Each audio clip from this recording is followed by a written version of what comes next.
All right. Hi, everybody. Today we have Nicole with us, who's in the engineering field, who's going to be just telling us all about her career, how she got started, what she's passionate about. And so go ahead, Nicole. Hi, everybody. She'e Nicole Shaw Yinchia, Ashihin Nishle, Tachitni Bashishin, Totachitni Dashache, Topan Dashanella. Hi, I'm Nicole Shaw, and I just introduced myself with my clans. I'm Navajo, and I'm from Sayahe chapter, or Standing Rock chapter, here in New Mexico near Crown Point. And I actually graduated from Crown Point High School. And yeah, I'm just excited to be here with you all and to have the opportunity to share my experience and encourage you all to pursue STEM field careers. I think we're all very capable and knowledgeable, and I know it can be intimidating, engineering or science, math, any of those, but you know, I think I have a lot of belief in you all to be able to flourish in those areas, that I think we have a history of it. We just never called it that in particular. But yeah, I'm excited to share about myself and my experiences so that I can encourage you all. Thank you. Right on. That's beautiful. Thanks. And then so currently, what do you find the most important in what you're doing now, that you kind of find is like the driving force or the key impact that your profession is having in your life or just in your community? I would say communication is a big one, and it's one that kind of goes against what people think of with engineering or engineers. You know, usually they're thinking their calculator. They don't have people skills.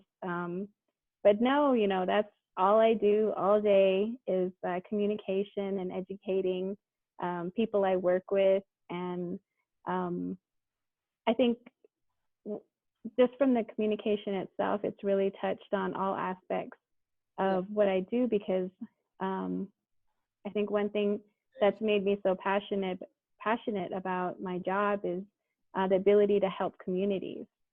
And so with their basic needs. So kind of feeding toward some of my background is that I'm a civil engineer. I have my professional license.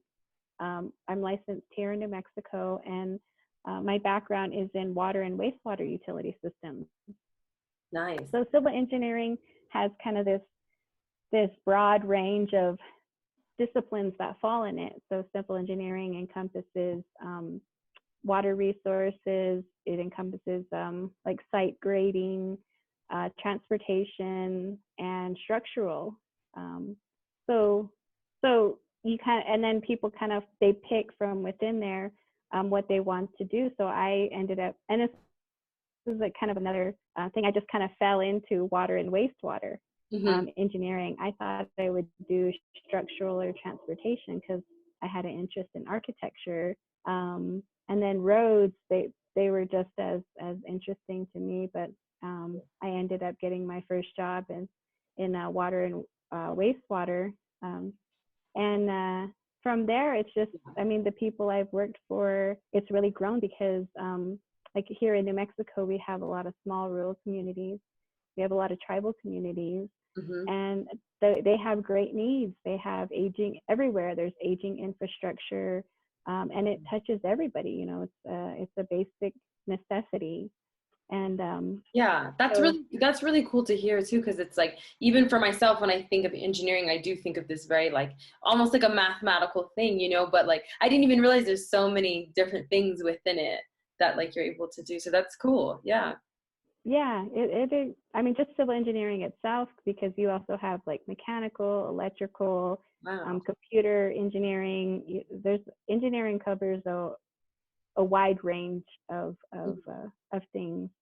But yeah, so I think communication has been really important. And you know, what I've found myself lucky to do is work with communities to find funding for their water and wastewater system improvement. All right. And kind of the final question here, do you have any advice that you can offer to just people everywhere, or even to your community in particular? Yeah, I, you know, with engineering, like I said, I touched on, it can sound intimidating. Yeah, that's okay. Engineering can sound intimidating along with science. But I really like to drive home the point that we have those capabilities as Navajos, as Native people, and it's just recognizing it all around you. We have those math and science concepts. I think one of the most valuable experiences I have, and it was just something that I wanted to do. I was working with a CAD software, which is a computer-aided design software, and I wanted to draw this rug design. Mm-hmm. And I was like, oh, it's pretty simple. You know, it should be pretty easy to do in CAD, knowing. And it was very difficult. Like I was really amazed, thinking while I was doing this, like, you know, this isn't lining up. You know, I should be able to put this dimension in, and it should be able to, and I'll do this, and I still couldn't get it just right. And I'm like, wow, you know, these rug weavers, they have all of this in their head. You know, they have the size that they're going to make it. They have to do an array, like if on around a border, you know, and they have to know how many to put, what size it needs to be for the size of their loom. Like all of this is going on in there, and they may not call it math. They Right. may not call it any type of analysis, but that's exactly what they were doing. And the same thing with ranching or living on a homestead, like those sustainable practices of, you know, how you're going to the food your livestock's going to eat, you know, seasons, all those things. I'm like, we have that inherent knowledge amongst us, and so I encourage you, you know, to develop it if you have more of an interest. Yeah, don't be intimidated, and, you know, just keep honing those skills, listening to those around you. Go to school, take the classes, and, you know, you'll have valuable input. If you're shy, Mm-hmm. you know, don't let those be barriers to you. I think my experience running across or encouraging natives in STEM fields is, you know, a lot of times it can be intimidating seeing who you're working with and being around. But for me, it took a point to be like, you know, I went to school too. I took the same classes, and I'm just as capable, without being, also being humble about it, Mm-hmm. but realizing, and then also how I could go back and how this was valuable to my community, to, even if it's not doing the work directly with them, but at least advising and mentoring students to continue on. I find all of those things valuable. So that's what I would encourage you to do. Just that we're capable of it, and that you can do it, and just keep trucking along, and you'll Yeah. get there. Right on. Well, thank you for your time very much, and for your words are definitely inspiring to me, even, you know. And so, yeah, we just appreciate you taking time to kind of share your story and share your life, you know, with us. Yeah.